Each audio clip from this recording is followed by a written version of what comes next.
welcome to Undercommon Taste. This is a podcast where we create and discuss homebrew content for tabletop RPGs. I now possess the power to end hunger, to abolish disease, to eliminate crime, and establish a perfectly content and peaceful order world, all under the benevolence of my iron will. I'm Ian Woodworth, and I'm joined by my co-host James Daly. Today, we are starting our dive into the last set of 4 outer planes that we have to cover. These are going to be the planes on the lawful side of the spectrum, and we're going to be starting off today with the Infinite Battlefield of Acheron, which is the plane of lawful, neutral evil. This was actually a really fun plane to research and discover. Like everything else, as we'll talk about this plane, on the surface, it seems very drab and very bleak. But there is so much storytelling potential in this layer. And the more you look at it, the more things you can kind of do and tweak and work with it. I really had a lot of fun going through this for this week's episode. Yeah, and the creatures that are here, we're going to, of course, cover them at the end of the episode, but the creatures that are here are so intertwined with one another lore-wise in a way that you don't really run into in the other planes. Right. No, yeah. You have some really, really cool creatures. The ecology, like I said, rather bleak, but it fits. I had just a fun time kind of brainstorming like the characters you could find or throw into this plane that would fit so well, because I love corruption and redemption stories, and this is like the perfect place to run either one of those. So it's just like I could throw so many characters in here so easily. Absolutely. Absolutely. So Acheron is an eternal battlefield, as the full name of the plane implies. It's a place where the armies are constantly fighting one another in wars without end, or even the prospect of an end. You really do get what's on the label with this one. Yeah, it's exactly what it is. Of course, the primary battle that you have going on here is between the goblinoids and the orcs, and we're going to cover that in a little more detail a little later on. But there are also various rogue armies that just wander around doing their own thing and fighting whoever they happen to come across. So it is a plane where combat is the norm, where battles are the norm, where armies are clashing against one another regularly. If you're getting a little weary of your roleplay and you just want to do some monster slaughtering and throw dice on the table, bring the players here. Yeah, this is the place where you can say, it doesn't matter who you kill, go and murder Hobo for a bit.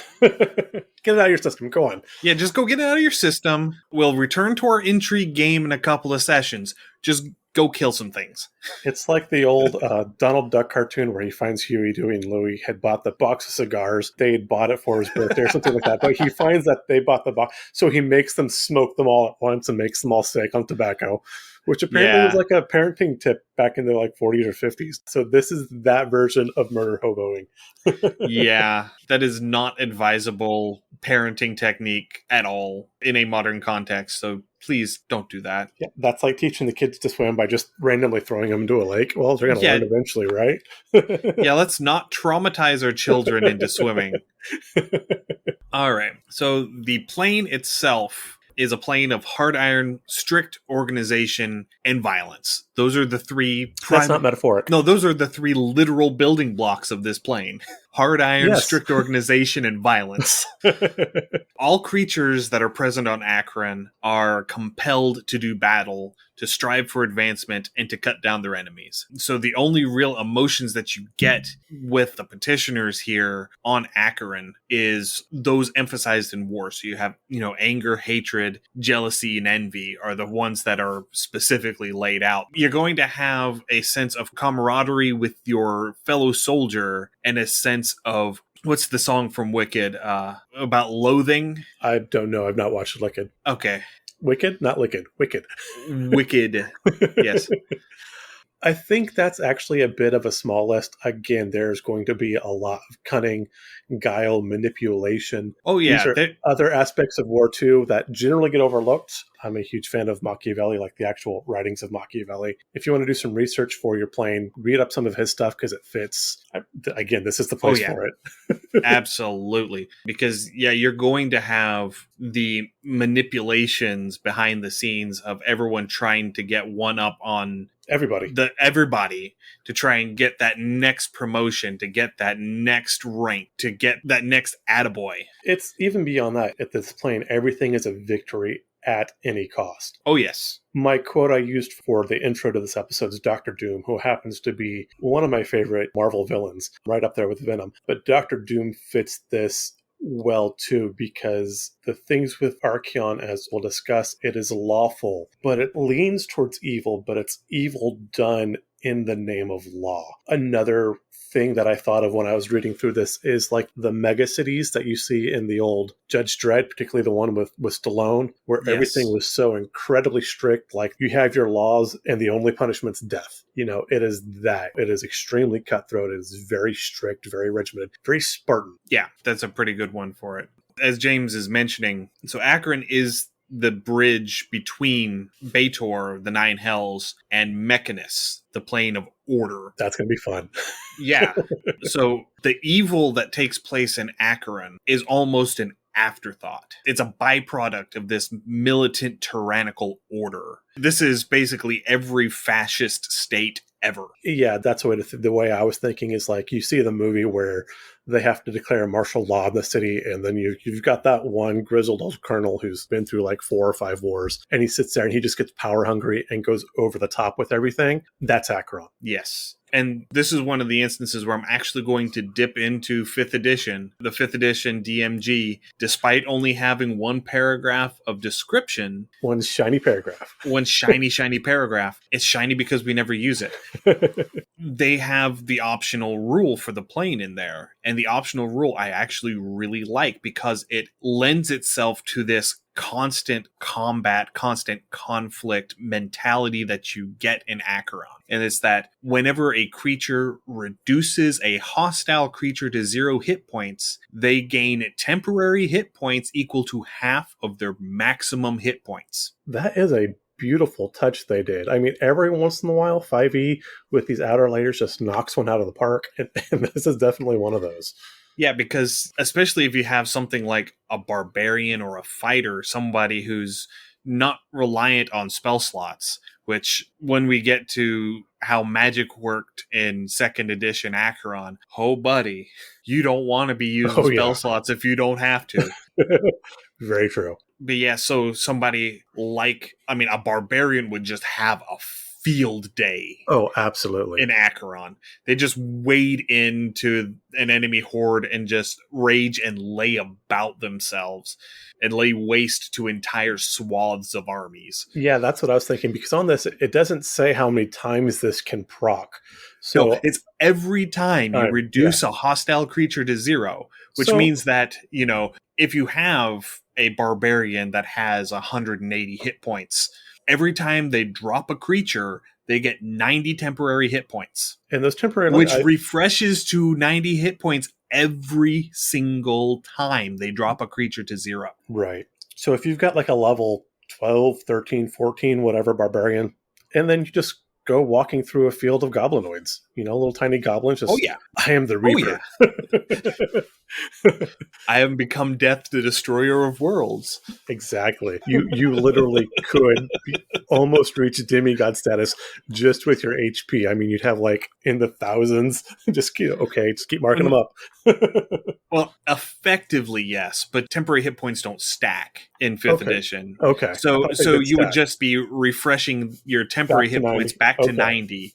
So once you got that first buffer of temporary hit points, then you would be almost unstoppable, especially if you were able to pop a rage before you jump in, because now you're taking half damage, you're dealing extra damage, and it keeps going every single turn as long as you're attacking something or something attacks you. And if that sorcerer mage or cleric decides to throw something that requires a wisdom save or a con save, we'll get to that later.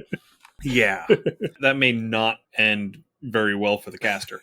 So anyway, getting back on track. The denizens of Acheron live on cubes. Cubes are these lumps of iron that float through the infinite void that makes up Acheron. Not all of them are specifically cube-shaped. There are some that are 8-sided or 12-sided or 10-sided. They're all geometric shapes.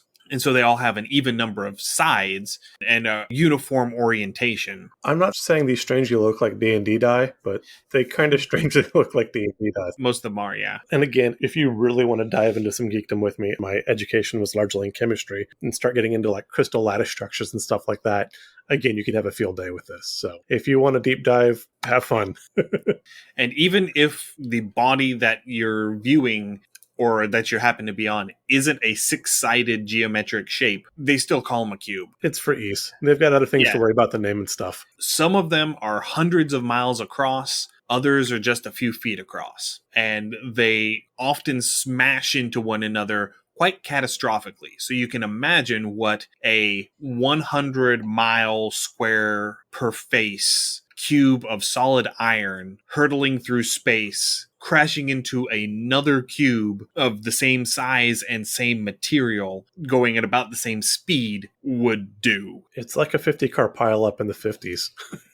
If you've ever seen that episode of Mythbusters where they squish the car with the rocket sled, yes. It's kind of like that. Absolutely, yes. And then, too, the neat thing about these cubes is, like I said, everyone's on these, and depending on the sides of the cube, you've got these whole armies or factions on each cube, because that's basically their little domain. And as we'll get into some of the things, law is so strict, and the group cohesion is absolute. And when these cubes meet, that is how they fight their battles. And so this is really kind of cool. You kind of get that whole landing ship mentality and mental image as you go. You could have your players all lined up and kind of going. And again, in this podcast, we do notably, obviously, talk about D&D as we have been. Something this leads itself really well to would be something like Warhammer 40K or those old actual military miniature games where you've got you could just line them up and then roll your scatter die and have them kind of move to see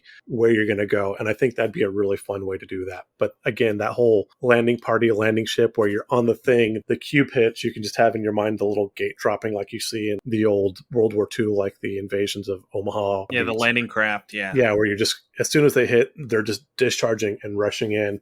And now you've got something like, the Battle of Minas Tirith or like Braveheart. You can do these huge epic battle scenes so easily.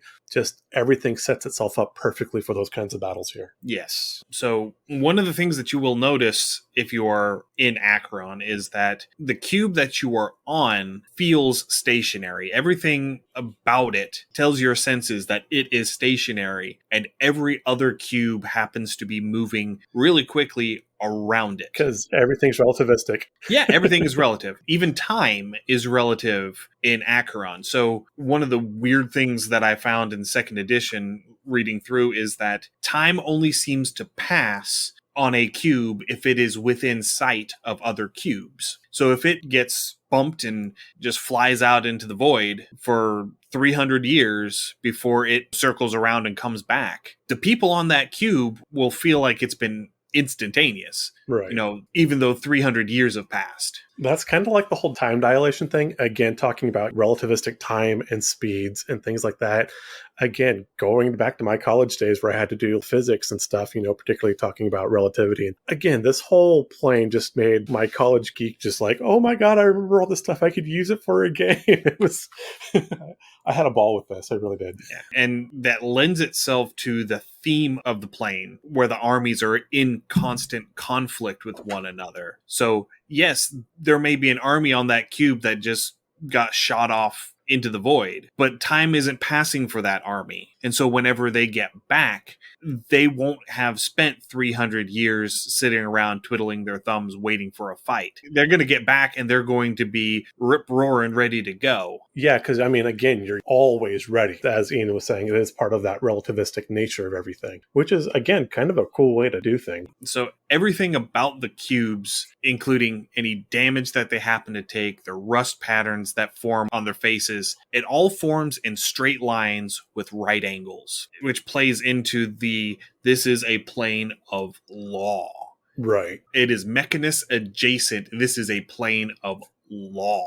Right. And so I like that too. Again, everything's very rigid, very predictable. And again, it just lends to that very stiff, rigid, this is the way things are. Not that there would be much art here, but if there were any, it would be very Art Deco or maybe Cubism, again, with those straight intersections, clear lines, nothing wavy, nothing fancy schmancy. It's just brutalism would probably be another thing you would see here as well. Again, just those harsh corners and edges everywhere. Yeah, but you're not really going to find art here because everything is function over form. This is true. So they're not going to take the time to make it look pretty. They're just going to take the time to make it work. Right. Very Roman. Like, actually very Spartan. Yeah, it is very Spartan as well, yes. Because, the Spartans weren't exactly known for their artisans. They were known for their soldiers because that's what they did. And so because these cubes are solid iron, naturally nothing grows on them. You don't have plants. There's nothing native that grows here. There's nothing invasive that grows here. There are a couple of exceptions, but they are specifically in the realms of deities. They're using the divinely morphic nature of the outer planes to shape their realm to allow food to grow. Yeah. Now, I did see one thing I would call a deviation. And again, it's not necessarily a natural ecology. But as we talked about, everything is largely on the surface of these cubes. But many of the cubes do have internal tunnels and warrens. You'd kind of say, if you've ever played Dwarf Fortress, something along those lines, I would think. And they do eventually grow various myconoids, funguses, mushrooms, things like that. Yes. It's just enough to stave off hunger, starvation, and that's it. It is a very simple ration. I'm sure there's no flavor to it. I'm sure it tastes like rubbery cardboard, and that's it. So again, there's one other thing that actually is native to Acheron called provender stones. These were at least in 2nd edition. I don't know if they made it into 3rd edition or later editions, but in 2nd edition, there are these things called provender stones, which are these weird cube-shaped black fruiting bodies that just sort of grow on the sides of these cubes. It's unclear whether they grow in the tunnels or on the surface. I think they grow on the surface. It is the polar opposite of a good berry.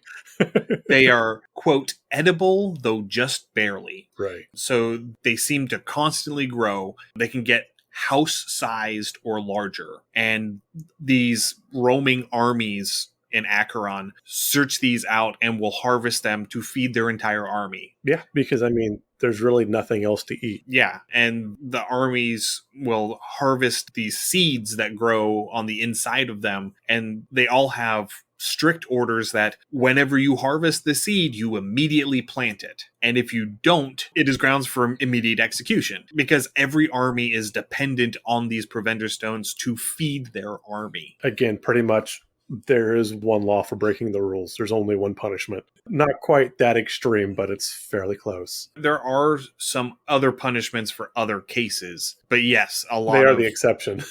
They are the exceptions. But it is also theorized in the 2nd edition books that these provender stones, if left unharvested for long enough, eventually become the cubes that float around. That's so if kind of a cool theory. Yeah, if you left them alone, they would eventually oxidize and become these iron cubes that would then break off and float out into the void and become a new iron cube that floats around this infinite void. That kind of answers a question that I would have had for later, because as we say, these cubes do constantly smash into each other and they do start to wear over time. So that would be how they replenish. I do want to say though, so since the surface of these areas of this plane is largely just flat bare iron, as we said, there's not a lot ecologically. There is a very sparse handful of native quote creatures to this plane. Other than that, it's petitioners. Primarily,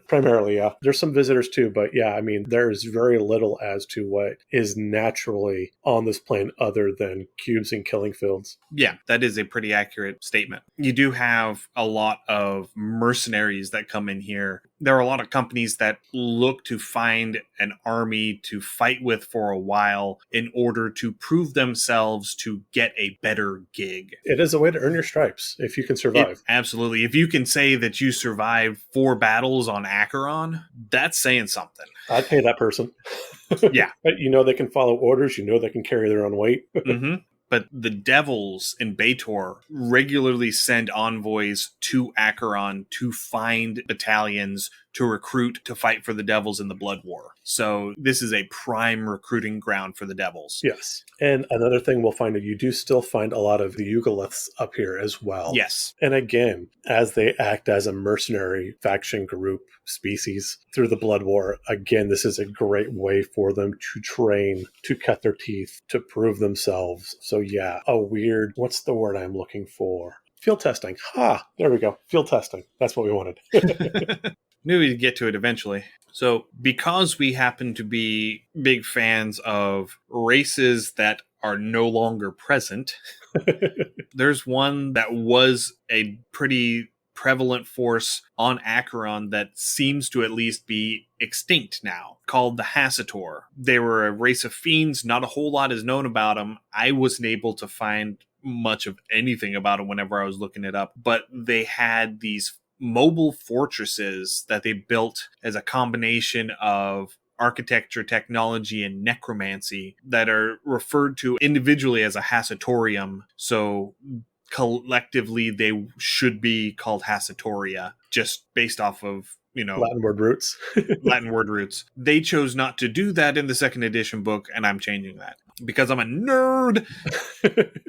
So these structures are half living, half metal byproducts. These enormous quantities of slaves are just incorporated magically into the walls of these fortresses, and they are what makes them move. So there are literally thousands of slaves bound magically within the walls of these fortresses that drag them along on these giant iron skids. Again, for my 40K players, these are your Necrons. I mean, absolutely, pretty much almost a 1-to-1. And for anyone who has been reading Stormlight Archive by Brandon Sanderson would recognize this as being similar to the bridge teams on a much, much grander scale. But that is the sort of feel that you get for this, because these are slaves that are forced to carry them, and a lot of them die in the process. Because when they run into another cube,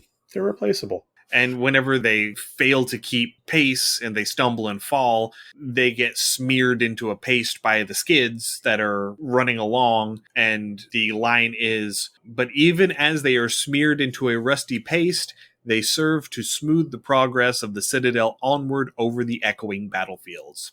I believe Thomas Jefferson wrote something about this as the cogs of the machine being greased with the blood of the workers. I don't think he meant this literally, James. So there are 8 known Hassatoria functioning on the first layer of Acheron, but there's the wreckage of countless others that litter the scrap heaps of the second layer, which we'll talk a little bit more about later. Because the first layer is the battlefield, and the second layer is basically the junk pile of everything that has been broken and discarded and fallen out from the battlefield and is just sort of collected in the second layer. It kind of sifted through. Like if you have the multi-level sifts and you can kind of shake and you've got your big, big checks in, a little smaller and a little smaller. Yeah, okay. I see where you're getting at with that. Yeah, that's pretty good. Now I will say personally, I have a hard time picturing layers when there's so much ether, for lack of a word. There's just a void, these large void planes, and it's like, so how are you having a layer in the voids? I mean, is it like a stratospheric, atmospheric layer, or it's layered in principle, not physical layers, but my brain wants it physical layers like a cake. Again, think of it like electron shells. Yes. So you have these layers where things happen, and then there's a finite space between those layers where you are in transition, and you can jump from one layer to another, but you can't really hang out in the in-between. That makes sense. And I love electrons, but I was really hoping for parfait. Everybody like a parfait.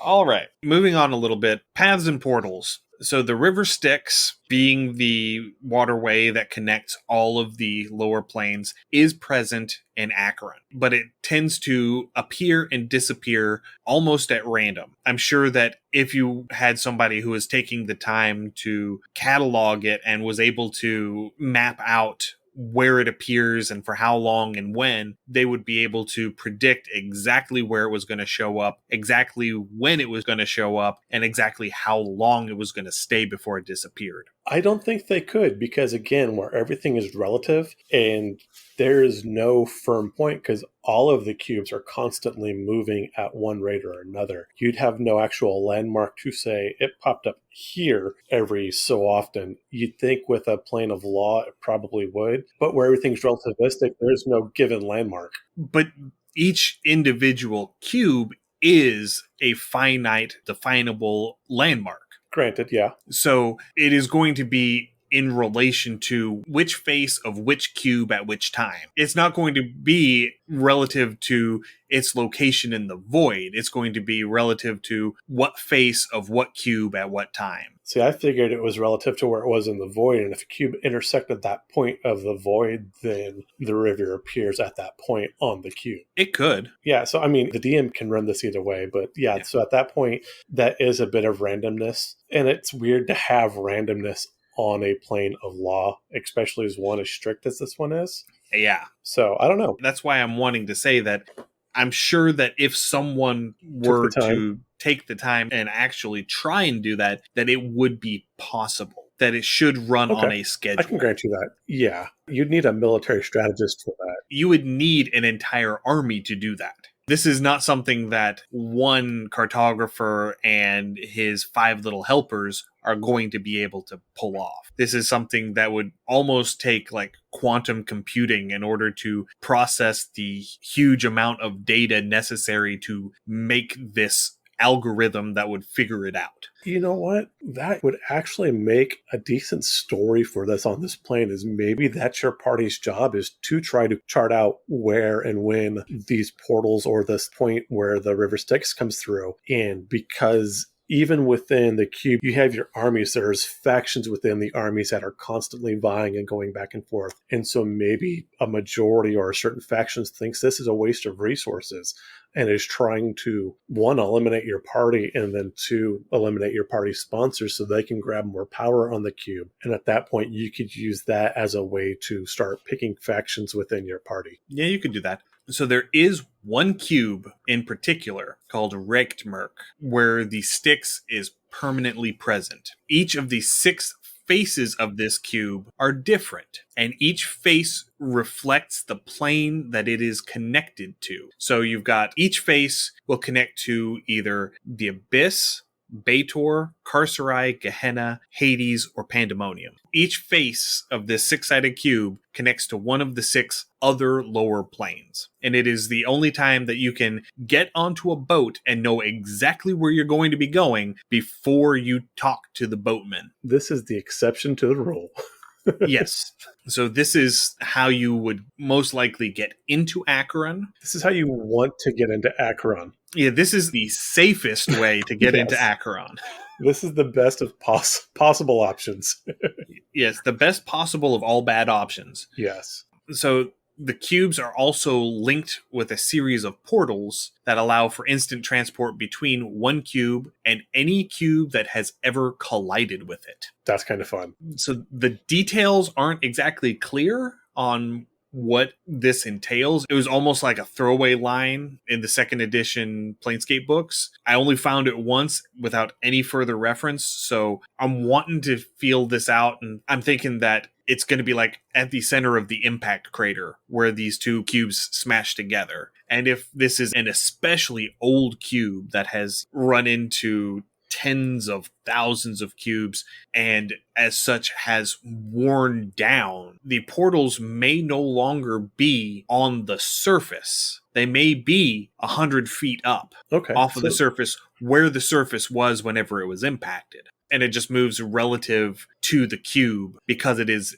tethering these two cubes together. That makes sense, because a lot of the things I read about the portals to the cubes on Acheron was a lot of them were above the surface. And if you come through, you just drop to whatever the closest face is. So in this, I kind of get the mental picture. I remember the scene in Wreck-It Ralph where he drops into the game where it's the first-person shooter. It's almost like a first-person shooter version of StarCraft where they're fighting the bugs. And he just kind of falls face first into the whole, military foray, and everybody's kind of shooting over him.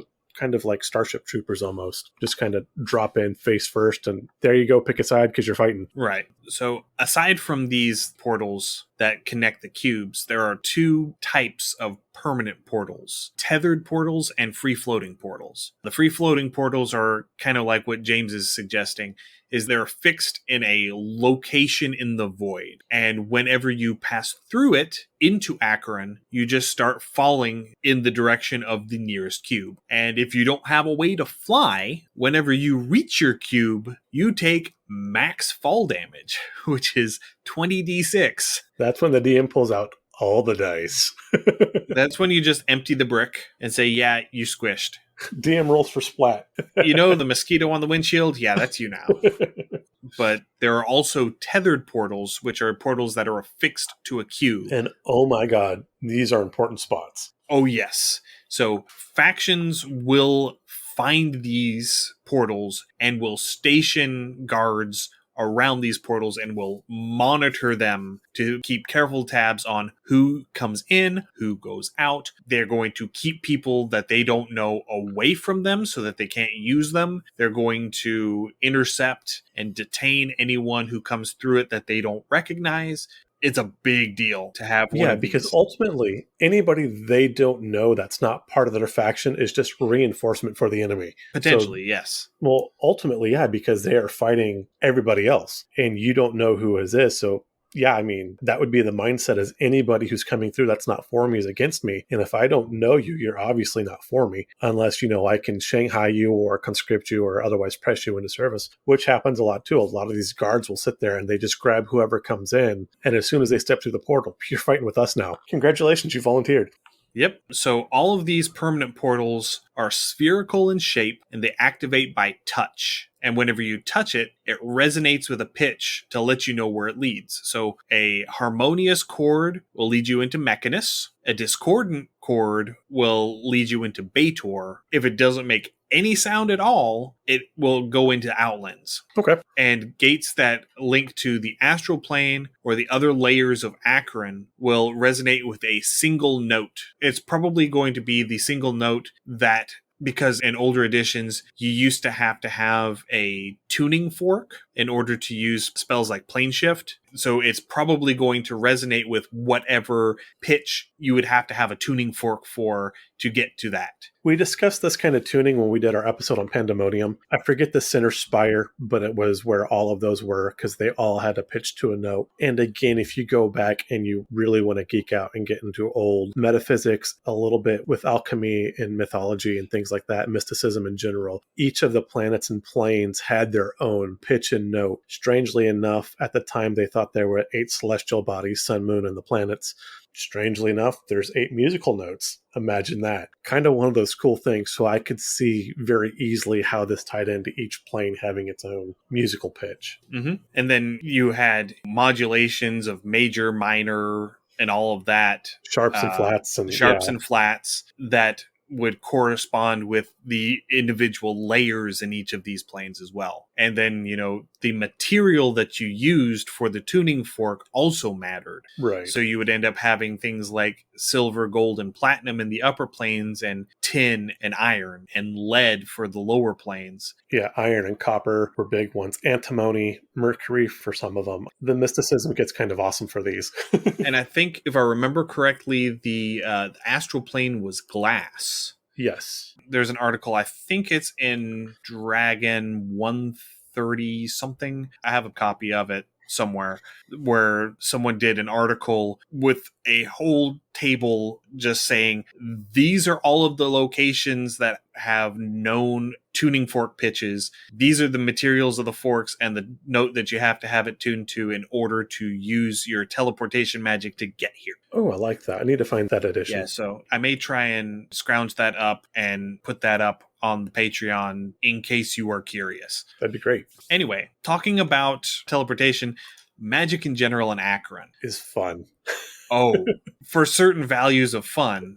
So Akron is very much based around Newton's third law of every action has an equal and opposite reaction. It's so lawful, it's almost chaotic. So every magical action in Akron has a magical reaction. So what one mage gains, another must lose. It's the law of equivalent exchange. It is. It is the law of equivalent exchange for all of you Full Metal Alchemist fans out there. So this is one of the things that plays heavily into the conflict between the goblins and the orcs, is that there is a law of conservation of spirits. So there is a finite number of petitioners that can be present in Akron at any given time. And when one combatant is slain, it opens up a spot and another soul for another petitioner appears in the plane. Ding, pop.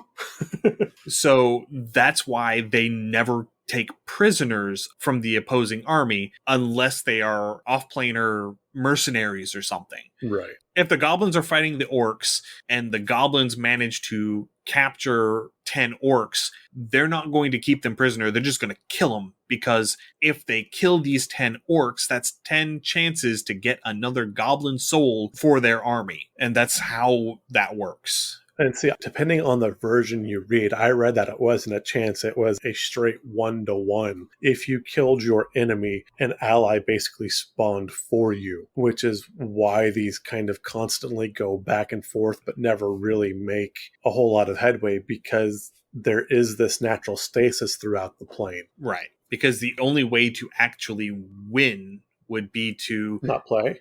Successfully kill all Everyone. Of your enemy. Right. Which some people have tried to do and have come respectably close. I mean, they didn't quite do it, but they've made the good college try. So, continuing on with the way that magic works, if you summon an ice storm, there's a firestorm that just sort of appears somewhere else. If someone is healed with healing magic, someone else takes that much damage. And so whenever you cast a spell, a magical reflection of that spell appears. It looks kind of like an ion stone. It's this little floating crystal. And whenever you cast the spell, it appears in your vicinity, and then it zips off somewhere else. To do something, yeah. To do something. To do something to someone.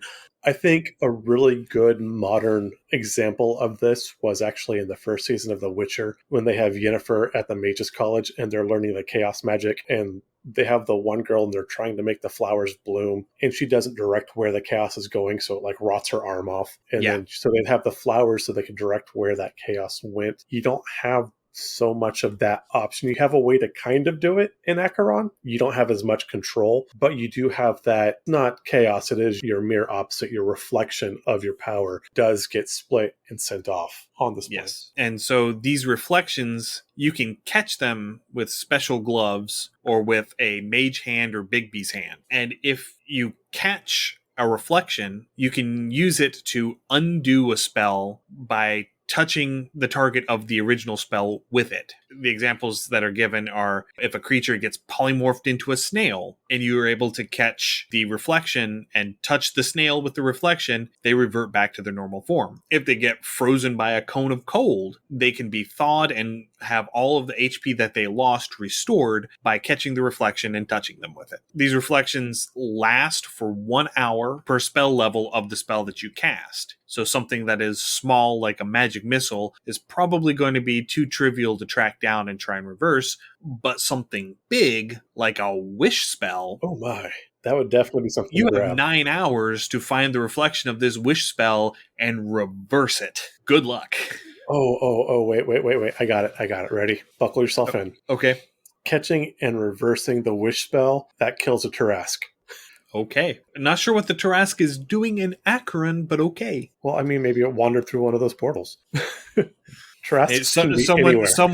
Someone wished it into Akron. Yes, just to get it away. There wasn't specific. I just want you off this plane and pop in Akron because, they weren't specific. Oh, I'm thinking someone in Akron says, I wish the Tarrasque to appear on that cube in the middle of that army. It would absolutely be an orcish priest of Grumash. Yeah, an orcish priest of Grumsh is going to do that and summon the Tarrasque into the middle of Maglubiet's army. Yes, and then absolutely. So they have to go and find it and touch the Tarrasque with it within 9 hours. Or even if the army kills it, because again, that's the only way to actually kill it. And then maybe the orc party wants to find it to resurrect it on that cube, so they have to kill it again. No, because it would reverse the wish. But the wish was on a material plane, so that wouldn't happen. But if you... No, I'm saying that the wish is originating in Akron. Okay. Well, I was thinking the wish would originate on the material plane, and maybe that is how the cleric is gaining favor with Gramouche, is he wishes it to Akron, where it would slaughter a bunch... Because Gramouche, we'll talk about later, Gramouche is actually found on Akron himself. So therefore, it's adding to his armies. So if the goblinoids did finally drop this horrible monster and use the wish to permanently put it down, now it is a orcish mission to find that wish and resurrect that Tarrasque once again on the plane of Akron. Yeah, that could be it. Sorry, a complete aside, kind of fun. I want to do it. Just because chaos. Woo. One thing I did want to bring up that I had not seen, and I'm not sure exactly how to work this up. What would be the magical reflection of Mage Hand or Bigsby's Hand? That's a good question. Because I never saw that one. I'm like, every magic spell obviously has its reflection. So I wonder what the reflection for that would be. We'd actually have to kind of pour through the old books, the old spells to see what we could find, to see what would be the best fit. Maybe Catapult? It could be Catapult. You cast Mage Hand and some random object is yeeted into the void. I love it. Anyway, when two cubes collide with one another, in the immediate aftermath of the collision, you can't cast spells that have material or somatic components because the reverberations and aftershocks from the actual collision are so severe that you literally just can't control it to actually hold on to your fiddly little material components, to do the intricate hand gestures of the somatic components to actually accurately cast these spells. That makes sense, and I like it. If you've ever, unfortunately, been through a significant car crash, I've been in a couple of them, unfortunately. And one of the first times, I told people I was okay afterwards, but I got hit from behind. The person was going like 40 miles per hour while I was at a stop. And I told them I could feel my soul move, just that core, that internal. Yeah. And you are stunned and you are dazed. You are not right for a day or two after a good car accident, or not a good car accident, but a more severe car accident. You're just shook. Yeah. Again, as we talked about going back when we were talking about our barbarian having his heyday, if you were trying to cast something that would cause, again, a con save, a wisdom save, a strength check, anything like those, you have to realize what that opposite would do. So if you cast something that maybe calmed him or took mental control, then the reflection of that would enrage somebody else, or maybe someone else would lose mental control. And as a DM, if this person is a large person doing a lot on the field, then it should probably reflect to go to someone just as important on the other side. So again, where we talked about, you really want to be careful in how you're rolling those skills or those spells that cause ability checks and things like that. It comes back to this with that reflection. You have to be prepared for the counterstroke, as it were. Yes. All right. So getting into the individual schools, starting off with Conjuration/Summoning. Summoned creatures must follow the letter of your every command, but usually strive to avoid the spirit of your command. Hashtag malicious, what is it? Malicious compliance. Yes, which is everything I love about everything.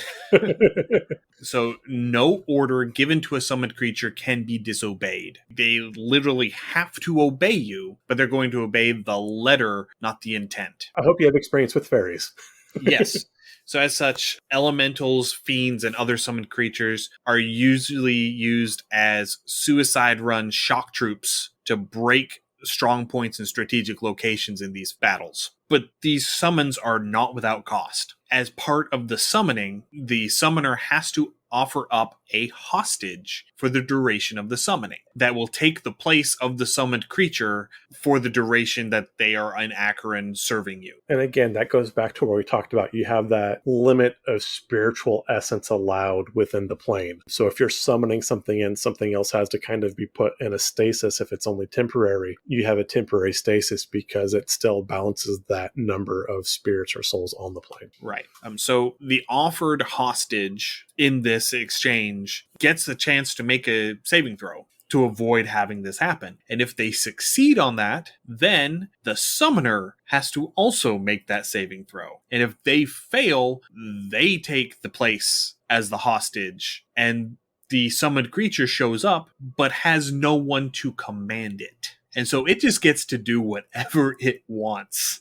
Which, yeah, is probably smashing things, or depending on the intelligence of the summoned creature, might want to live as long as it possibly can just to take over the summoner. Yeah. I mean, that's what I would do personally. Yeah. And then finally, if both the offered hostage and the summoner succeed on their saving throws, the summoning spell just fails. That happens. Continuing on to divination. Divinations can never be used to spy on opposing forces. The plane's nature enforces the use of careful scouting and encourages surprise attacks. So you're actually going to be using actual traditional military techniques and tactics to locate your enemy, create a strategy of attack, and then try and get the upper hand on them and hit them as hard and fast as you can. Stealth and guile are important. Magic is cheating. Magic is cheating. But this only affects things of military significance. So civilians, adventuring parties, objects, and locations without strategic value, you can scry on those all day long. So if you want to maybe scry on the general's pin, that could probably happen. And if you overheard something, then oops. Again, that would be a DM call. If my players had the forethought to try to work that out, I would allow them a little something at least. Because again, guile and cleverness should be rewarded. Yeah. Omens are also very common in Akron and are often skewed to show the worst possible result because it is a plane tainted with evil. And any omen that is read applies to the target's entire group, not just the individual being divined for. And as such, any diviner that reads too many bad omens gets real chopped up real quick. Yeah. Generally, people don't like getting bad news by and large. And now, this is the one that I thought was really cool, Necromancy. So Akron is a great place for summoning an army of undead, because while you remain in Akron, there is no cap to the number of undead you can have follow you. I mean, theoretically, because the spirit has already departed the body, yeah, that makes sense. As long as you can get to bodies, you can continue to create undead. And because of the nature of the plane, your undead will remain 100% loyal and obedient to you. This is what we call a lich's playground. Yes, but the effectiveness of the spells are dependent on whether the caster's, quote, life force is greater than that of their target, which is to say, in mechanical terms, have you got more hit dice than what you're trying to cast it on? Right. If you have more hit dice than the target, the spell always works. If you have fewer hit dice than the target, you take damage equal to twice the spell's level instead. So if you were trying to cast Finger of Death at something that had more hit dice than you would end up taking damage instead, and they would have nothing happen to them because their life force is greater than yours. So this is particularly nasty, especially in 1st, 2nd, and 3rd edition, when your wizard's hit die was actually a D4 versus the D6 it is now. Those extra, 2 faces add up to an actual lot over time. So, yeah, but this was hit dice, not hit points. Right. But okay. Yes, exactly. But what I'm saying is if you cast a 4th level spell and you're taking 8 hit points and you only have a D4 you were rolling with, because also people didn't get maximum hit points each level or even at 1st level in the older editions. So your health pool as a wizard was, and even a sorcerer, was generally pretty meager in the earlier editions. That could come at a heavy, heavy cost. Yeah, you could be a 15th level wizard and not have triple digit hit points. Easily. Very easily. Easily. You could have like 60 hit points. And yeah, I mean, and actually, 60 hit points would be max with 0 con. Yeah. Yeah. So you probably, honestly, on average, had closer to 30 to 45 at 15th level. Mm-hmm. So again, if you cast a 9th level spell and it backfired like that, there's half your hit points just on a failed spell. Oh, yes. Again, choose your spells wisely.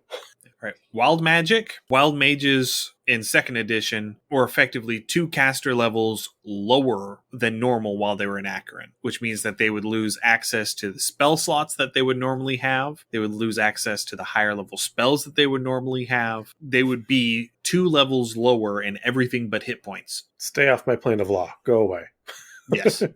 Additionally, wild surges never happen in Acheron. You simply cannot have a wild magic surge in Acheron because the law of the plane prevents it. Okay, so I'm coming up with story arc right now. So you're in Sigil, and maybe people in Sigil have gone out from the material plane. They have some sort of connection, and they are trying to collect all of the wild magic sorcerers, and they're trying to bring them to Akron where they are going to be quote, quote, safe. Because the best villains have the best intentions at heart. They just do it terribly. And so taking this horribly dangerous person and bring them to a place where they're going to be safe. They can't hurt anybody unwillingly. They can still practice their magic, and it's not going to backfire on them, and they're not going to lose control. Yeah, that's a perfect reason. So maybe your party's here to stop that, maybe rescue a specific person brought here. But yeah, I mean, you could set up a whole storyline just with that right there. I think would actually be a fairly good story to run. Yeah, especially if they're not telling you where they're taking them. Oh yeah, even better. I mean, this is going to be one of those,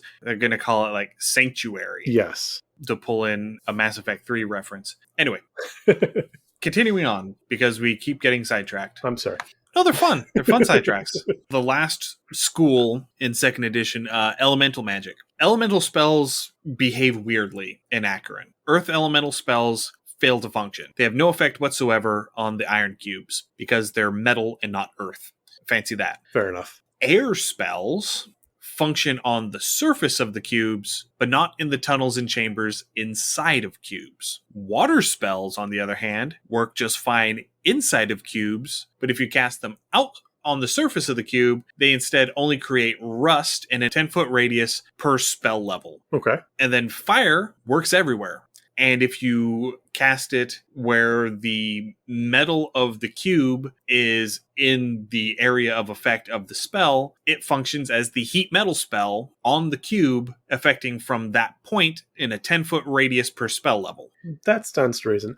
I think for 5th edition, I would actually make it to where thunder spells would have no effect because there's so much clamor and clashing either from the battles or the cubes colliding. But lightning-based spells might have double range because if it hits the metal, it's going to conduct. I mean, those would be DM changes I would probably make after giving a little consideration. I would almost want to do like lightning spells have an innate splash. That would work as well. So whenever you hit a target with lightning damage, maybe do a con save. Creatures within a certain proximity would also take lightning damage. Yeah. Just from being in proximity. Yeah, that makes perfect sense because it's shocking. Yes.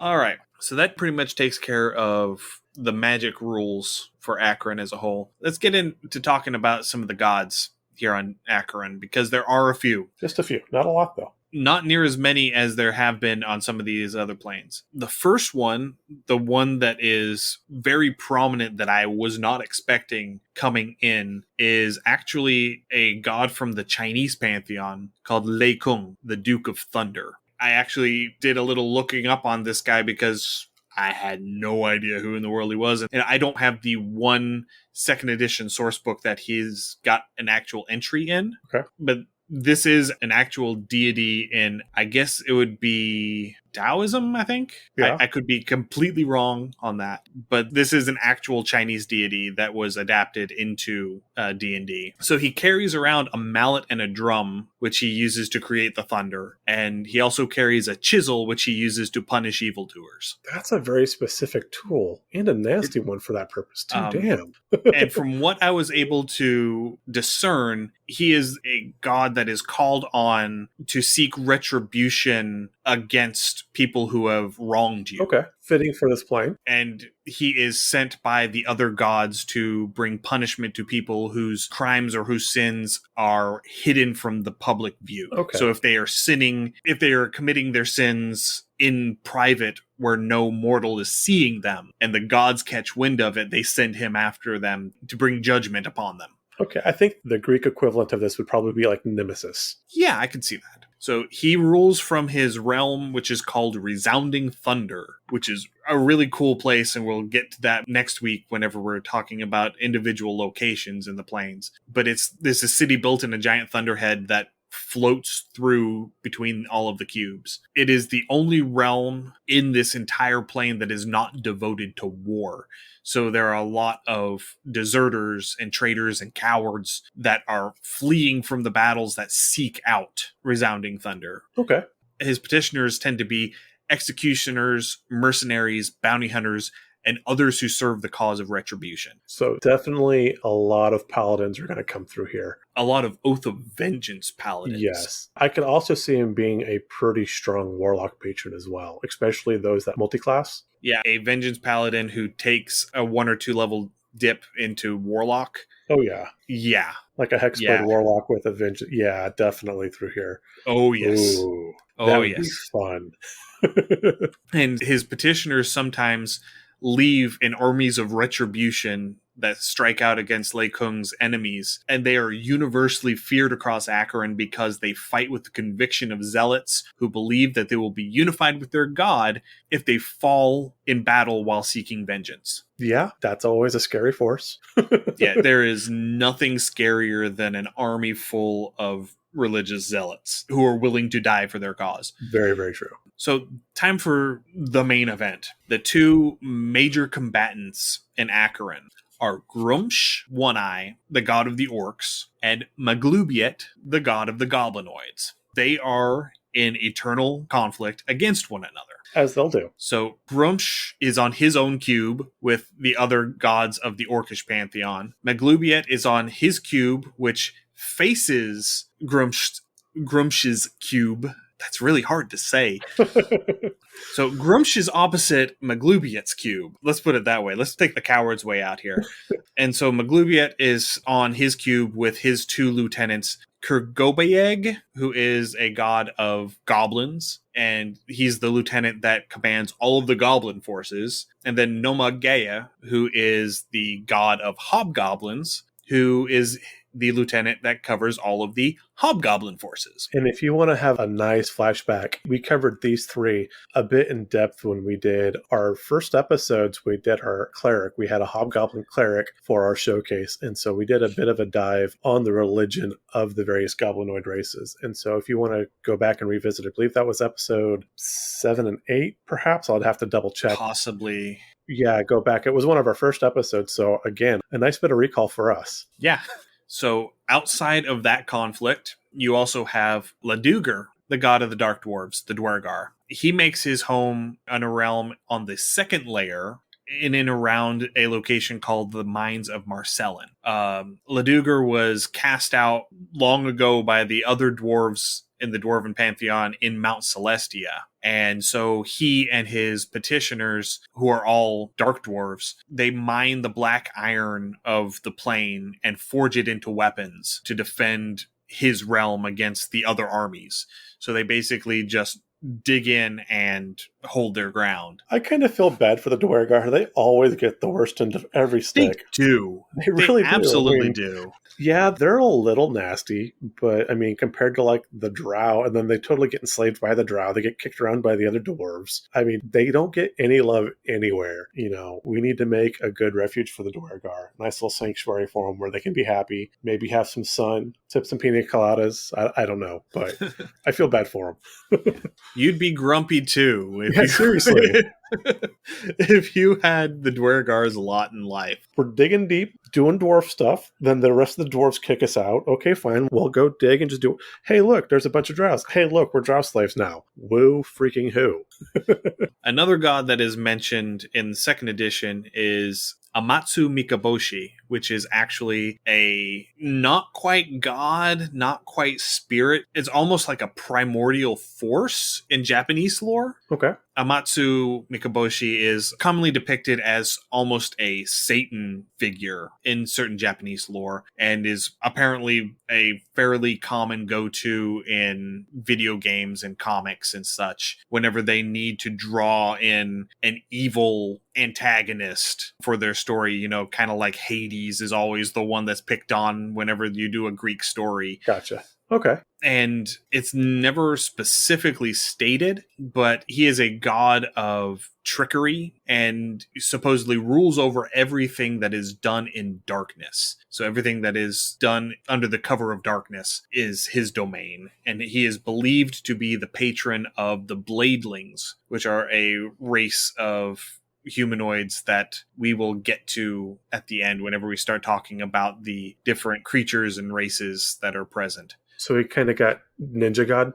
Kinda, I guess. Maybe. Again, just that whole done in darkness. I see very sneaky and underhanded, perhaps. I mean, a good go-to. I have to say, I've not heard of this entity before, so... Yeah, I did a little bit of reading and didn't really glean a whole lot. Gotcha. Okay. Going into 3rd edition, there are 2 other gods that are specifically mentioned as being here. Hextor, who is a god of war and tyranny. He's the brother of Heronius, who is a lawful good, has a lot of paladins sort of god from 3rd edition. And he has a realm called Scourgehold on the first layer. He takes the form of this gray-skinned, 6-armed humanoid person, bearing a weapon in each arm. And at the heart of his realm is a structure called the Great Colosseum, which is this miles-wide arena with multiple levels made from beaten bronze and glass, where all of his petitioners are just constantly drilling and fighting and training. Okay. And the other is Weejas, who is the goddess of magic and death. I was strangely a fan of Weejas. Was she killed off in 4th edition? No, it was Nerul. Nerul is the one that got killed by the Raven Queen. Yes. Although there is some debate over whether or not that is actually canon. Ooh. So I don't know. That'd be a fun thing to dive into. But Weejas makes her realm the Cabal Macabre on the lowest layer of the plane. And her realm is surrounded by this massive castle of ice. And the crenellations on the walls of this castle depict the skeletons of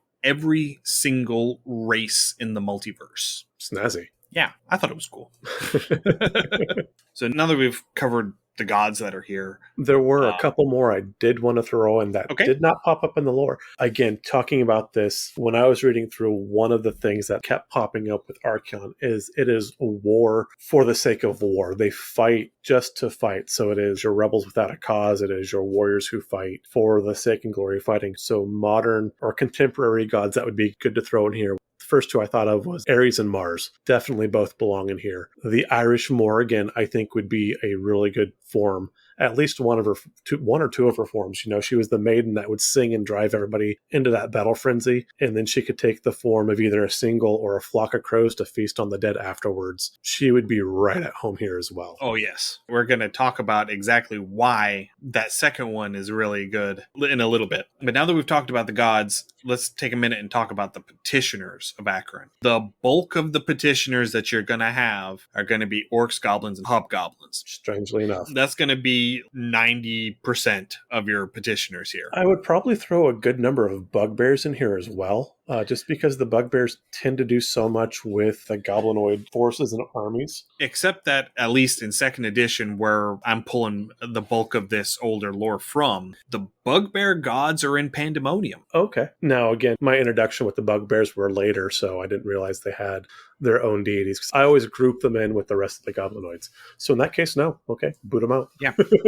Yeah, so they go to the realm of one of the bugbear gods on, I think it was the second layer of Pandemonium. Gotcha. So the Dwergar will also come to Acheron in service to Leduger, but also within Acheron, you're going to find the souls of these Soldier of Fortune types. So the soldiers that are soldiers because they're good at it. They're not doing it for any, greater cause. They're there because I'm a trained killer and I kill because I'm good at it. So basically every 80s action hero. Yeah.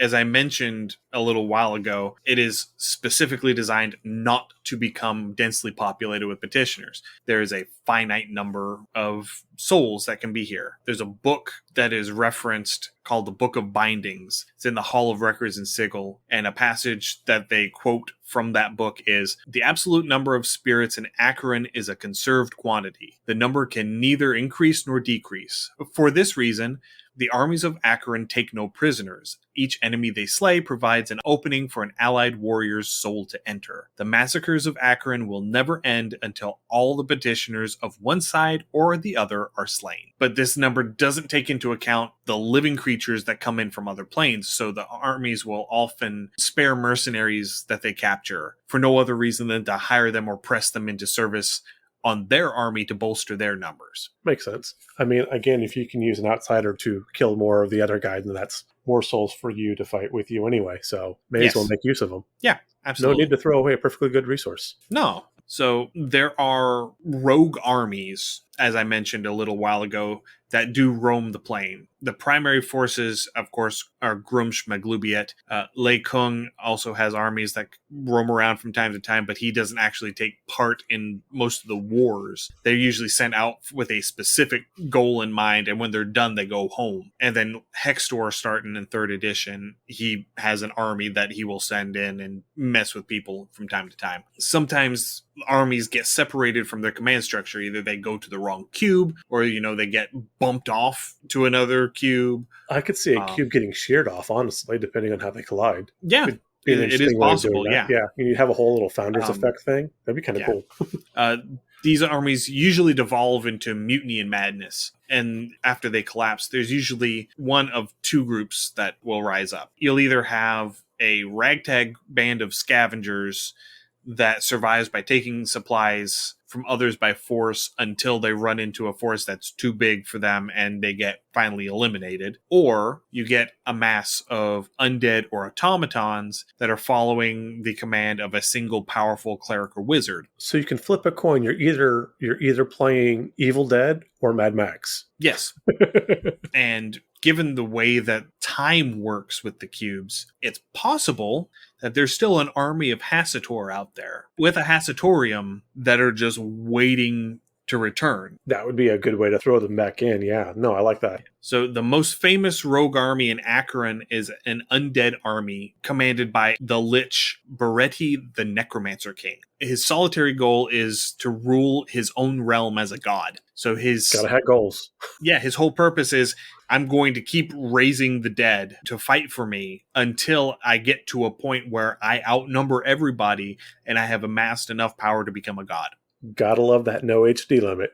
Another rogue army follows a nameless Kuo-toa emperor saint who got lost in the River Styx and ended up in Akron with his followers. So you've got this army of Kuo-toa that are wandering around Akron. All of his forces have been mummified and are sustained by the intervention of their Kuo-toa goddess. So they're these dried out, desiccated fish people soldiers that can also desiccate their foes by touching them. Everything about this plane lends itself to Warhammer, either fantasy or 40k. Really, this is a perfect plane if you want to do a D&D 40k crossover, or you just kind of want to pick up something new for 40k. This really is the perfect place. And then the third famous rogue army is the House of Red Dirk, which is an army of Bladelings. They supposedly were seeking out a haven on a cube, and they haven't found that cube yet. And reports from those who have survived encounters with them say that half of the army is comprised of blade golems, and the other half are well on their way to becoming blade golems due to the assistance of rogue Modron mechanics. Oh, I fucking love them. Oh my god.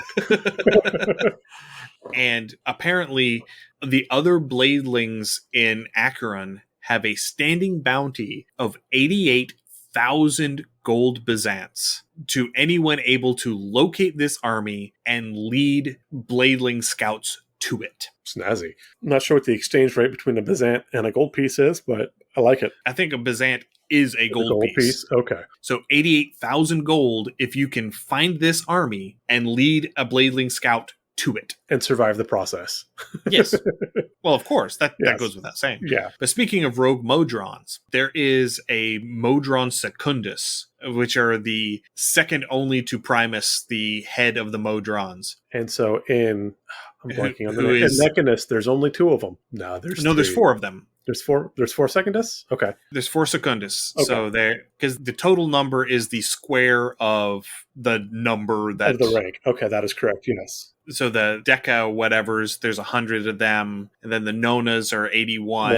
And on down, that is correct. On up, like that. So following Orcus moving in and killing Primus and sitting down in the energy pool in 3rd edition and sending out the Rogue March in search of the Wand of Orcus, some of the Modrons got corrupted by evil because it was Orcus. And so this one particular Secundus challenged the other Secundus who is going to be promoted to the rank of Primus whenever Orcus finally up and left. Right, and I believe we talked about this duel we did. in the Mechanist episode. Correct. So, long story short, the other 3 Secundi basically told this one, no, you're not getting it.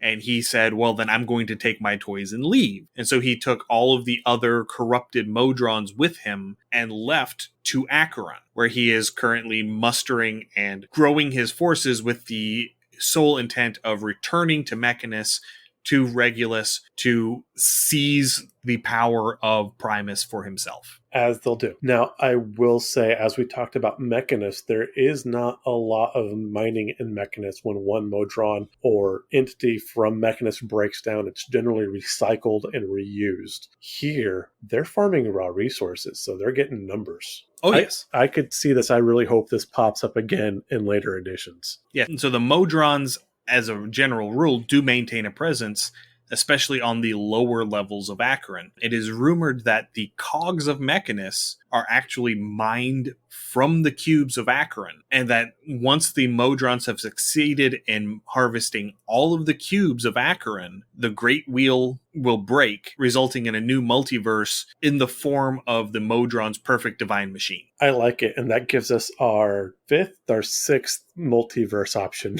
now. Right. There's a bunch of them. Yeah, there's a ton. So another faction here are the Mercy Killers. They are also referred to as the Red Death. They are... I kind of like these guys. You would like these guys.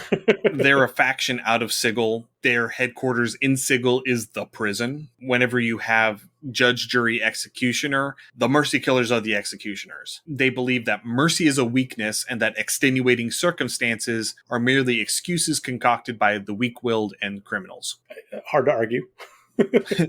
And whenever you are within Acheron, they will offer food and lodging to any off-worlder in exchange for a set term of service in the Mercy Killers. So you are basically indenturing yourself into service in order to not starve to death. You're not going to starve to death. You do get some lodging. And really, if you're coming to Acheron, at least you know what faction you're joining in this way versus, splatting on a rock and joining whatever cube you fall on. If you're going to come here, at least you can pick. And you might get really lucky and you get assigned to the vault there in Carcerai. And then you just sit in this metal box and guard prisoners against threats that are not going to come until your term of service is up. It's an easy term. Service guarantee citizenship. Would you like to know more? Yes. There's also also a large contingent of Yugoloths here within Acheron. As we mentioned when we were talking about Hades, there is a great big contingent that decided to move out of Hades and into Acheron for whatever reason. Nobody knows exactly where they're located. It's assumed that they have a hidden city that is within one of these cubes, but no one knows where it is. No one has found it, or at least no one has found it and then come back from looking. So people may have found it and they just went missing because the Yugoloths didn't want them to know where they were. It's like that Bladeling Golem army. Yeah, kind of. There are also several Rakshasa clans that rule multiple cubes, each one of which is hidden by illusions, and the whole contingent is ruled over by a powerful Rakshasa Maharaja.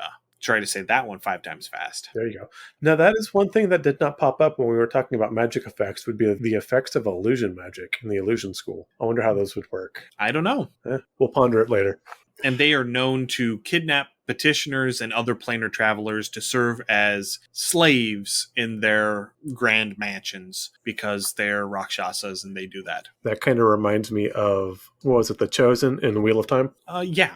I kind of get that feel from them. Yeah. And then finally, the last faction here are the Bladelings. They're considered native. They're not originally from Acheron, but they have been here long enough and their physiology has changed enough to where they are now considered a native race. Many of them work for this mad wizard that is on the 3rd layer, known as the Hopping Mage, and he has his mage tower called the Hopping Tower that boingy boings about the plane. It's no house on a chicken leg, but it'll do. It's not Baba Yaga, but it's the next best thing. They're often mistaken for golems, but they're actually metallic creatures more akin to Warforged. So they have that sort of physiology to them. They're Cybermen. They're a little more organic than Cybermen. I was going to say, where's the doctor? They prefer to keep to themselves, and they're led by a shaman named Iron Feather, who rules from a hidden city on the 4th layer of Acanthus. And that's about it for factions. So now we're going to get into some of the creatures that you can find here in Acheron. This is the last section, which is good because, as always, this is going long. But there are some really, really cool things here. So first off, you've got the forces of Grumsh. So you're going to have orcs, you're going to have orogs, which are these, in some references, are called elite orcs. They're basically half orcs, but the other half is ogre. Snazzy. So they tend to be bigger and stronger than even regular orcs. And then you have, on the other hand, the forces of Maglubiet. So you get your goblins and your hobgoblins. As you will. As you will. So the first of the really cool critters that you run into here are called the Akirai. They're these really weird things. They're these massive 15-foot tall birds. They kind of resemble a quail or a parrot or kind of like a kiwi almost, because they are a flightless bird. It's the dodo from Looney Tunes. Kind of, yeah.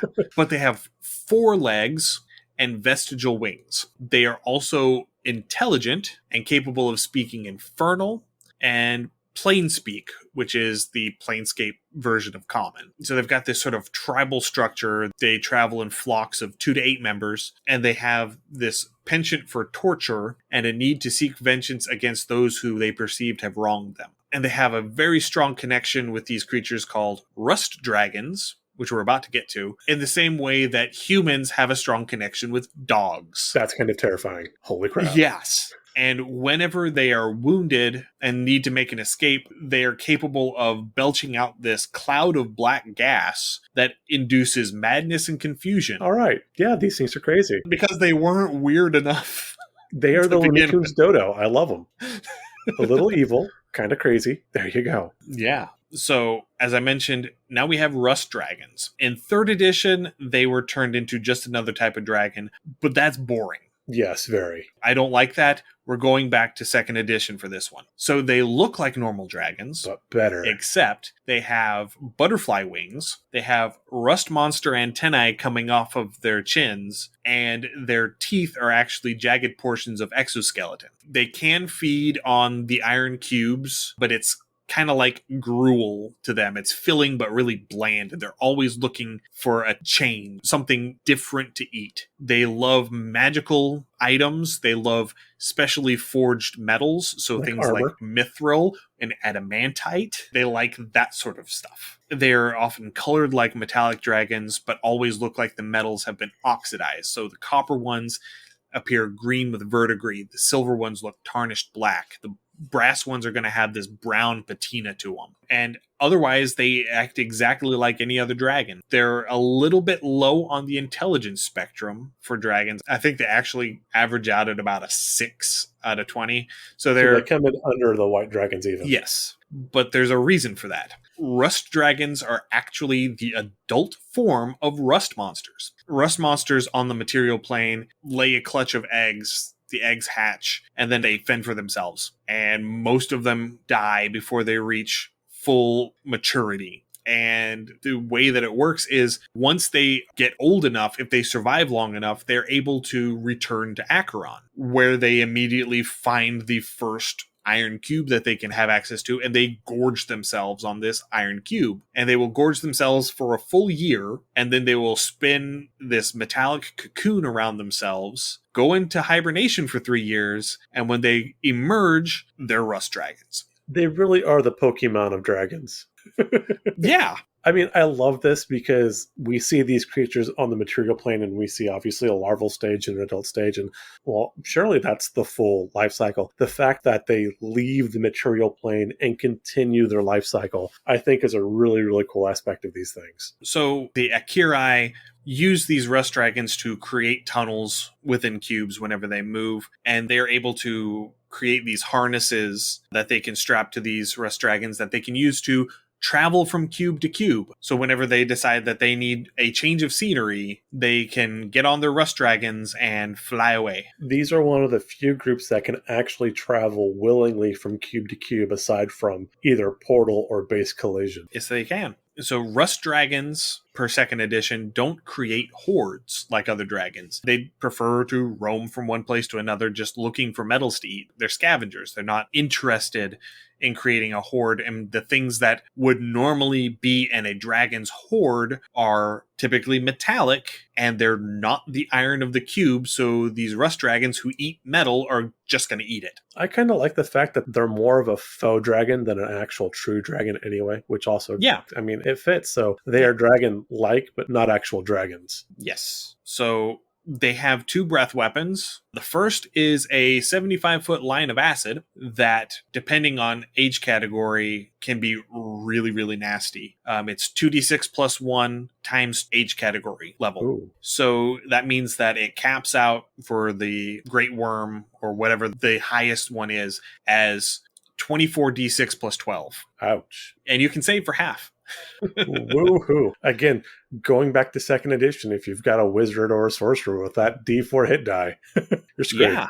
And then you have the other breath weapon, which is even scarier. It is a 75-foot cone that oxidizes and disintegrates any metal item in the cone that fails its save. This includes magic items. This would make the absolute best shock troop on this plane, because all of your armor, all of your weapons just go poof.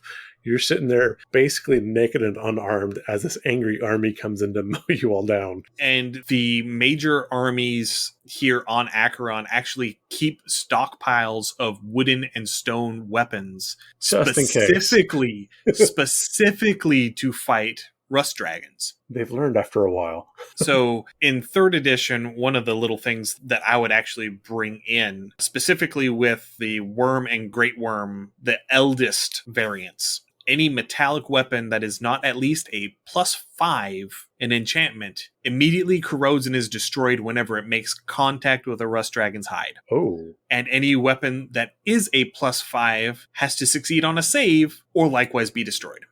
And I would actually take that and I would scale that based on the age. So like a young rust dragon, it would be non-magical weapons. Then an adult has to be at least a +2. Okay. And then because you don't really have +5 weapons, with the exception of like the Holy Avenger in 5th edition, the Great Worm would be like a +3. You have to have a +3 weapon, or otherwise it just gets eaten whenever you attack a creature with it. Okay, I like that. And if you're kind of wanting to do another lane jaunting type scenario, this would be a really good time to bring in some Seelie or Unseelie Fae, because they are going to have those stone and wood weapons because they have the natural aversion, obviously, to iron. Yeah, but they would not be able to walk around on the cubes because the cubes are iron. That is true, so they would fly above. But what I'm saying is if you could run an emissary back and forth, they would have access to some weapons that would be appropriate to this. I mean, that would be the ones right off, unless you're doing, again, some special,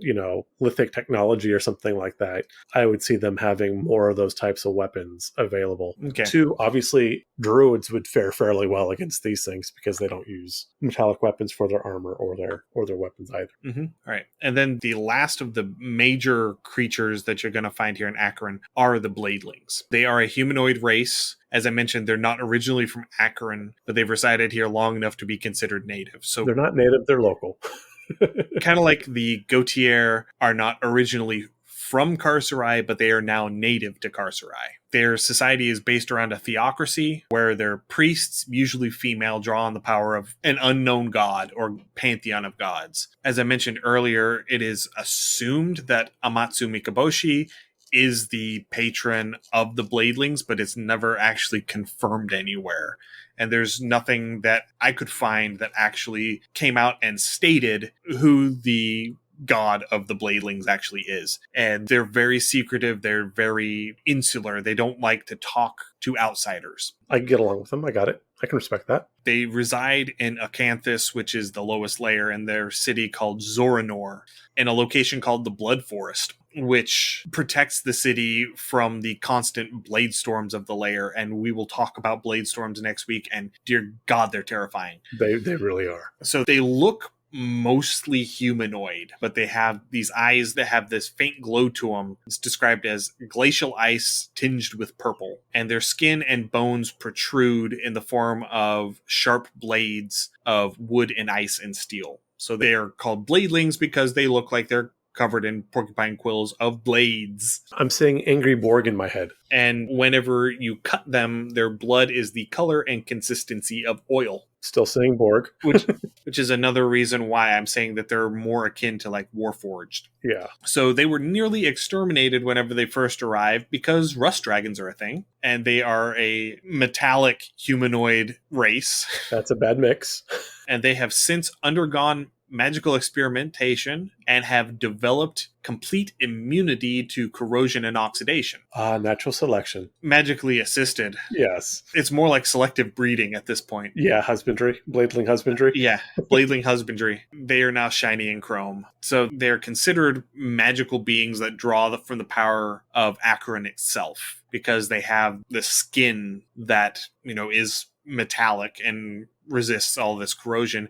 But it also makes them resistant to cold and fire damage and immune to acid damage and non-magical piercing and slashing damage. Interesting. Lightning damage still affects them normally. Fair enough. Bludgeoning weapons still affect them normally. Magic weapons still affect them normally. They take double damage from heat metal, and whenever they enter combat, they just sort of wade in, fists a-slinging, and they will make a beeline for who they perceive to be the strongest person in the party, because they're trying to gauge the strength of who they're about to tangle with. Again, feeling like the Borg. Yeah, and as a once-a-day sort of thing, they are capable of doing a thing called a razor storm, where they basically cause a part of their hard outer skin to just sort of explode. This is very similar to, was it the cleric? No, it was the monk.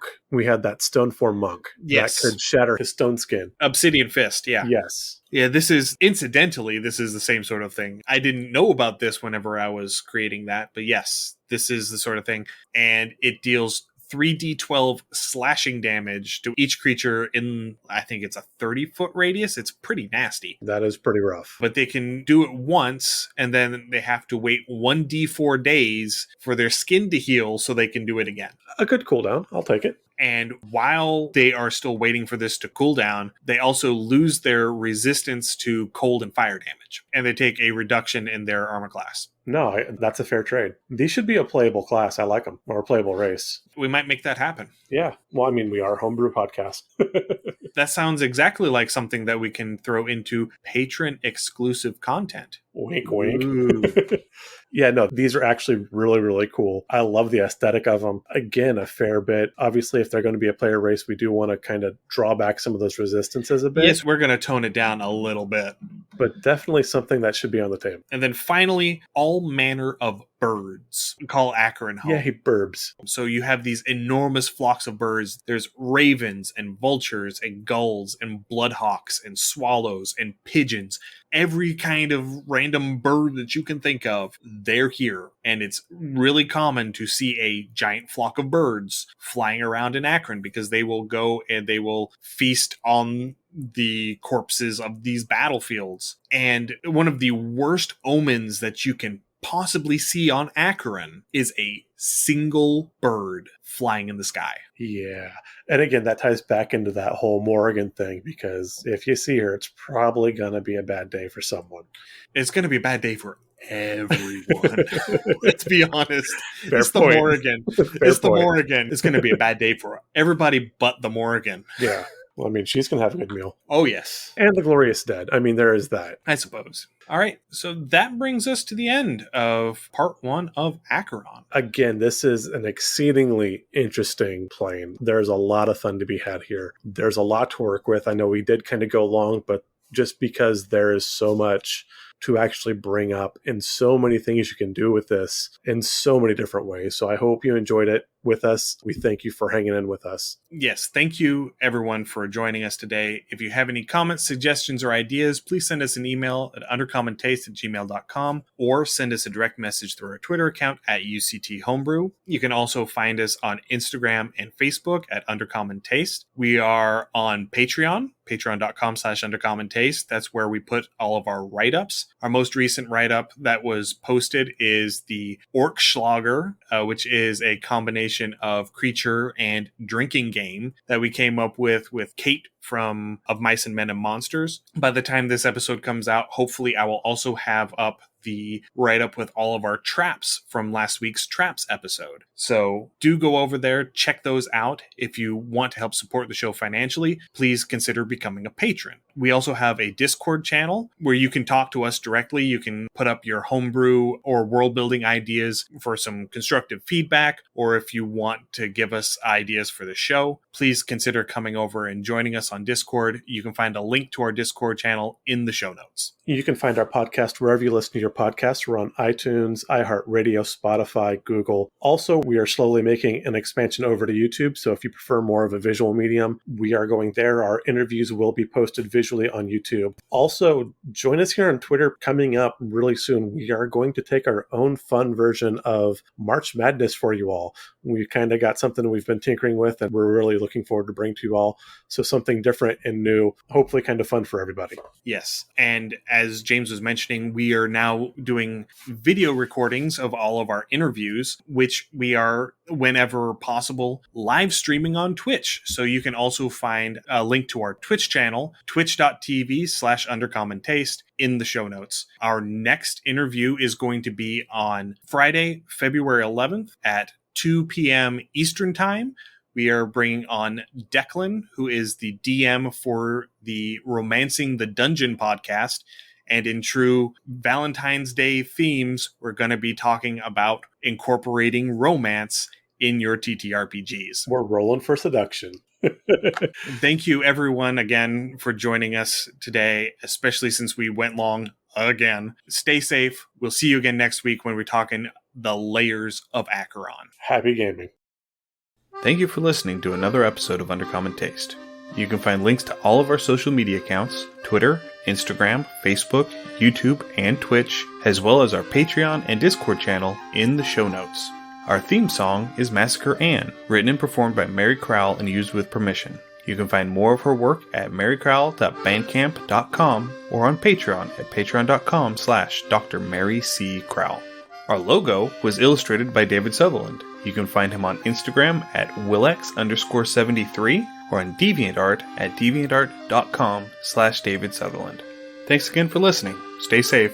We'll see you again next week.